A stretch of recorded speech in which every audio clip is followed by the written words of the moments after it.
Introducción. El problema de la pobreza en medio del progreso.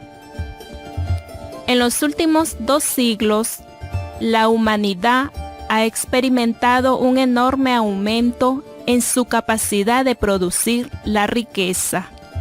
El poder del petróleo, de la electricidad y luego el átomo, la mecanización industrial y la especialización del trabajo, los nuevos métodos de fabricación y la globalización del comercio, todos estos han aumentado enormemente el poder del trabajo en todo el globo. Al principio de esta maravillosa época, era natural esperar que los inventos economizadores del trabajo mejorarían la situación del trabajador, que el enorme aumento del poder de producir riqueza eliminaría la pobreza. Si, en una visión del futuro, nuestros antepasados hubieran imaginado los innumerables avances maravillosos de las tecnologías de producción, desde la máquina cosechadora, el ferrocarril y el teléfono, hasta la fábrica mecanizada, el jet, avión y las telecomunicaciones modernas, ¿qué habrían inferido de la situación social de la humanidad de hoy en día? Seguramente habrían imaginado cómo estas nuevas fuerzas elevarían a la sociedad desde sus mismos cimientos, levantando al más pobre por encima de la posibilidad de la escasez y liberando al más humilde de la ansiedad por las necesidades materiales. Habrían visto cómo los músculos mecánicos, luego guiados por la inteligencia computarizada, liberarían y elevarían la vida del obrero más pobre hasta que toda alta cualidad y noble impulso tuviese su plena oportunidad para desarrollarse. De estas condiciones materiales de tanta abundancia, seguramente habrían visto surgir como obligada consecuencia un ambiente moral como el que siempre ha soñado la humanidad. La juventud no reprimida y hambrienta, la corrupción ausente, la discordia convertida en armonía. Porque, ¿cómo podría haber codicia donde todos tuviesen suficiente? El vicio, el crimen y la ignorancia que resultan de la miseria forzada, ¿cómo podrían existir donde la pobreza hubiese desaparecido? ¿Quién oprimiría o aceptaría ser oprimido donde todos fueran iguales y libres? Tales han sido los sueños nacidos con los progresos de los últimos 2 siglos. Tan hondamente han penetrado estas expectativas en la mente popular que han cambiado radicalmente las corrientes del pensamiento, reformando creencias y desalojando los conceptos más fundamentales de tiempos anteriores. Es cierto que el desengaño ha seguido al desengaño, que los sucesivos descubrimientos e inventos no han disminuido la fatiga de la mayoría de los trabajadores, ni han traído la abundancia a los pobres. Sin embargo, ha habido tantas causas a las cuales hemos podido atribuir estos fracasos que hasta ahora nuestra fe en el progreso apenas se ha debilitado. Pues, a pesar de la creación de nuevos problemas sociales, no hemos confiado menos en que la tendencia del progreso será de superarlos. Ahora, no obstante, tropezamos con hechos inconfundibles. De todas partes del mundo globalizado llegan quejas de la depresión industrial del trabajo condenado al paro forzoso, del capital acumulado desperdiciándose, de apuros financieros entre las empresas y de escasez y ansiedad entre los trabajadores. Todo este aplastante dolor y sufrimiento que resumimos en la frase familiar de crisis económica está afligiendo al mundo hoy día. Esta situación, sufrida en comunidades de distintas circunstancias geográficas, demográficas, políticas y sociales, no puede ser explicada por causas locales. Hay crisis económica donde tarifas protectoras estorban el comercio, pero también donde el comercio es casi libre. Hay crisis económica donde prevalece el gobierno autocrático, pero también donde el gobierno funciona en forma democrática. Hay crisis económica en países donde el dinero más común es el dólar y en países donde el dinero nacional es la única moneda.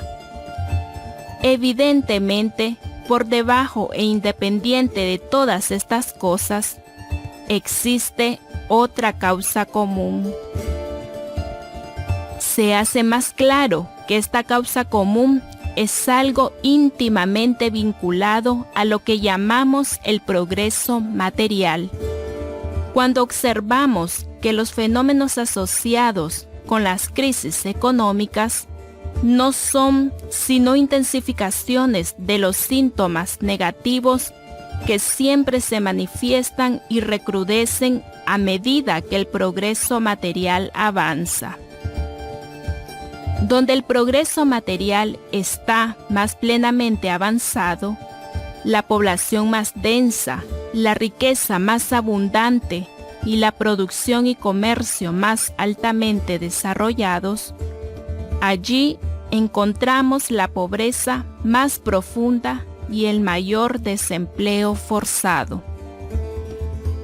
Antes, los territorios colonizados del Nuevo Mundo, donde el progreso material estaba en sus primeras fases y las oportunidades naturales estaban libremente abiertas, eran donde el trabajo emigraba y el capital fluía en busca de mejores oportunidades con mayor recompensa. Si pudiéramos encontrar un país que todavía ofreciese estas condiciones, donde el mecanismo de producción y cambio es todavía rudimentario, donde la baja acumulación de riqueza todavía no permite una vida cómoda a nadie, donde la mejor casa es una cabaña de ladrillos artesanales y el hombre más rico está obligado al trabajo diario, allí no encontraríamos mendigos y miseria. En estas condiciones de un país nuevo, nadie se da una vida regalada, ni siquiera muy buena vida, pero todos pueden ganarse la vida, y nadie apto y deseoso de trabajar es oprimido por el temor a la indigencia. Pero, tan pronto como uno de estos países asciende en la senda del progreso material, con una población más densa, un mayor uso de las tecnologías de producción y comercio, y un aumento de la riqueza en total y per cápita, entonces la pobreza asume un aspecto más sombrío. Algunos logran hacer su vida infinitamente mejor y más fácil, pero para la creciente mayoría le es difícil tan siquiera la mera supervivencia.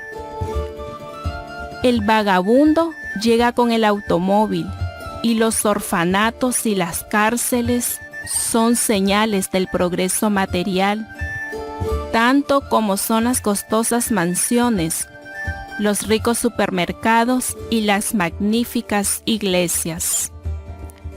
Este hecho de que la pobreza con todas sus derivaciones va creciendo en los países subdesarrollados, precisamente cuando estos están alcanzando la situación del progreso material, demuestra que las dificultades sociales existentes no provienen de circunstancias locales, sino de una u otra manera del progreso mismo. Es desagradable e inconveniente admitirlo, pero el hecho evidente es que el enorme aumento del poder productivo de los últimos 2 siglos, el cual continúa con mayor avance hoy día, no tiene ninguna tendencia a reducir la pobreza. Simplemente aumenta la brecha entre los ricos y los pobres, mientras hace la lucha por la vida más intensa. Entre la abundancia del progreso, grandes masas deben de ser mantenidas por la caridad. Niños mueren desnutridos y por todos lados la avaricia y la adoración a la acumulación dan testimonio a la inseguridad y el temor a la pobreza. Es cierto que el conjunto de la riqueza se ha aumentado grandemente y que el promedio de ocio y comodidad ha subido, pero la mayoría no comparte estos avances. Puede ser que los más pobres disfrutan ahora de ciertos lujos que los más ricos no pudieron obtener desde hace 2 siglos, pero esto no demuestra una mejora de condiciones generales que haya aumentado la capacidad de la mayoría para obtener las necesidades de la vida. No es solo que el progreso no ha demostrado ninguna tendencia de mejorar las condiciones de las clases inferiores en lo esencial de una vida sana, segura y feliz. De hecho, el progreso ha demostrado una tendencia a deprimir su condición aún más. Las fuerzas del progreso, por tan elevadoras que sean en sí, no elevan la sociedad desde abajo hacia arriba, como ha sido la expectativa. Más bien, actúan como una inmensa cuña entremetida en medio de la sociedad. Aquellos por arriba de la cuña se elevan, pero aquellos por debajo quedan aplastados. Este efecto ya no es tan obvio en los países donde la pobreza ha existido por mucho tiempo. Cuando apenas puede sobrevivir la clase más inferior, es imposible bajarse más. Esto ha sido el caso de la historia de muchas partes de Europa y de los países colonizados más avanzados. Pero en el progreso de los países subdesarrollados hacia la condición de los países avanzados, vemos que el progreso material no solo no alivia la pobreza, realmente la produce. Aún en los Estados Unidos, el país ejemplar del progreso para todo el mundo, en los siglos XIX y XX, el promedio de la población en pobreza está aumentándose, mientras la producción avanza y las aldeas se convierten en ciudades. Pues, la pobreza siempre es más aparente en las regiones más viejas y más ricas. Si la pobreza es menos profunda en los pueblos rurales que en la capital de un país, no es porque los pueblos están menos avanzados. ¿Quién puede dudar que, cuando el primero de estos pueblos llegue a las condiciones de como es la capital ahora, no habrá más niños pobres en sus calles? Esta asociación de la pobreza con el progreso es el gran enigma de nuestros tiempos. Es el hecho central del cual surgen las dificultades económicas, sociales y políticas que tienen perplejo al mundo y contra el cual los gobiernos parecen luchar en vano. Es el enigma que el destino plantea a nuestra civilización y el cual, si no respondemos adecuadamente, nos destruirá. Mientras todo el aumento de la riqueza suministrado por el progreso vaya solo a formar grandes fortunas y acentuar el contraste entre los ricos y los pobres, el progreso no puede ser sostenible. Una sociedad, como un edificio, depende de la solidez de su fundación. Fundamentar instituciones políticas teóricamente democráticas sobre extremas desigualdades socioeconómicas es invertir una pirámide sobre su cabeza. Esta cuestión de la tendencia del progreso, de crear la extrema desigual distribución de la riqueza, a pesar de su gran importancia y universal manifestación, aún no ha recibido un análisis que explica los hechos asociados y que señala un remedio claro y sencillo. Prueban esto los diversísimos y fracasados intentos de explicar las recurrentes crisis industriales.